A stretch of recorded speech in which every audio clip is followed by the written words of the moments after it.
संदर्भात ओम बिर्ला हेच लोकसभा अध्यक्ष पदाचे उमेदवार असण्याची दाट शक्यता आहे। ओम बिर्ला आणि पंतप्रधान नरेंद्र मोदींची संसदेत बैठक झाली आहे। स्पीकर उपाध्यक्षांवर सहमतीचे प्रयत्न सुरू आहेत। ओम बिर्ला पुन्हा अध्यक्ष होण्याची शक्यता वर्तवली जाते। विरोधक सभापती पदासाठी उमेदवार देणार नाहीयेत अशी माहिती सूत्रांकडून दिली जाते। विरोधक सध्या वेट अँड वॉचच्या भूमिकेत असल्याचे बघायला मिळतात। लोकसभेचा अध्यक्ष एनडीएचा आणि उपाध्यक्ष इंडिया आघाडीचा होण्याची शक्यताही वर्तवली जाते। उपाध्यक्षपद मिळावं अशी मागणी इंडिया आघाडीने केली होती आणि त्याच अनुषंगाने आता नेमकं काय होतं हे पाहणं महत्त्वाचं असेल। ओम बिर्ला हे पुन्हा एकदा अध्यक्ष होऊ शकतात। संसदेच्या अधिवेशनाचा आजचा दुसरा दिवस आहे आणि आजच ओम बिर्ला यांच्या उमेदवारीची खरं तर घोषणा केली जाऊ शकते। पंतप्रधान नरेंद्र मोदींसोबत यावेळेस बैठक देखील झाल्याचं कळतंय।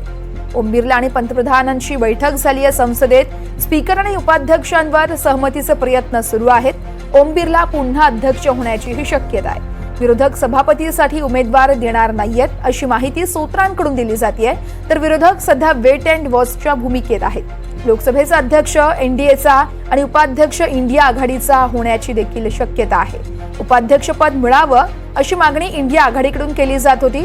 तर त्या मागणीचं नेमकं काय होतंय हे अगदी थोड्याच वेळात स्पष्ट होईल। ओम बिर्ला हे पुन्हा एकदा लोकसभा अध्यक्ष होऊ शकतायत। पंतप्रधान नरेंद्र मोदींसोबत ओम बिर्ला यांची बैठक झाली आहे। संसदेत पंतप्रधानांसोबत त्यांची बैठक झाली आहे। संसदीय अधिवेशनाचा आजचा दुसरा दिवस आहे। आज उर्वरित खासदार आहेत त्यांचा शपथविधी सोहळा पार पडेल। दरम्यान पंतप्रधान नरेंद्र मोदींची ओम बिर्लांसोबत बैठक झाली आहे, त्यामुळे बिर्ला हे पुन्हा एकदा अध्यक्ष होण्याची ही शक्यता वर्तवली जाते। उपाध्यक्षांवर सध्या सहमतीचे प्रयत्न सुरू आहेत, तसेच स्पीकरवरती देखील सहमतीचे प्रयत्न सुरू आहेत। ओम बिर्ला पुन्हा अध्यक्ष होऊ शकतात।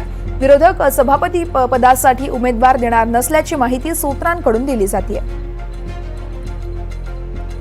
या संदर्भात अधिक माहिती जाणून घेऊयात। आमचे प्रतिनिधी रौनक कुकडे आपल्यासोबत फोन लाईनवरून जोडले जात आहेत। रौनक, आपण पाहतोय ओम बिर्ला हेच लोकसभा अध्यक्षपदाचे उमेदवार असण्याची दाट शक्यता आहे।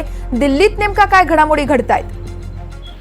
मुख्यतः वर्षा, आपण जर बघितलं तर 11:30 वाजता लोकसभा अध्यक्षपदाची उमेदवारी बीजेपी कडनं देण्यात येणार आहे आणि मुख्यतः जी माहिती उपलब्ध होते त्यानुसार ओम बिर्ला परत एकदा लोकसभा अध्यक्ष होऊ शकतात अशा स्वरूपाची परिस्थिती जी आहे ती पाहायला मिळतात। काही वेळापूर्वी ओम बिर्ला हे लोकसभेमध्ये दाखल झाले आहेत। त्यांनी पंतप्रधान नरेंद्र मोदी यांची भेट घेतलेली आहे आणि साधारणतः आता जी माहिती उपलब्ध होते त्यानुसार विरोधी पक्षाच्या लोकांसोबत राजनाथ सिंग जे केंद्रीय मंत्री आहेत, वरिष्ठ नेते आहेत, भाजपचे सरकारमधले वरिष्ठ मंत्री आहेत, नरेंद्र मोदी नंतर यांनी शपथ घेतली होती, त्यामुळे त्यांच्याकडे ही जबाबदारी सोपवण्यात आली आहे की अनेक विरोधी पक्षाच्या नेत्यांसोबत ते बातचीत करतात आणि एक कन्सेन्सस बनवण्याचा प्रयत्न जो आहे तो इथे होतोय। कारण विरोधी पक्षाचे स्पष्ट मत होतं की लोकसभा अध्यक्ष असा व्यक्ती झाला पाहिजे ज्यांनी विरोधी पक्षाचा मत देखील जाणून घ्यायला पाहिजे। त्यामुळे अगदीच रौनक, त्यामुळे या दिल्लीमध्ये नेमका काय घडामोडी घडतात यावरती लक्ष असेल। तुर्तास धन्यवाद तुम्ही दिलेल्या सविस्तर माहितीसाठी।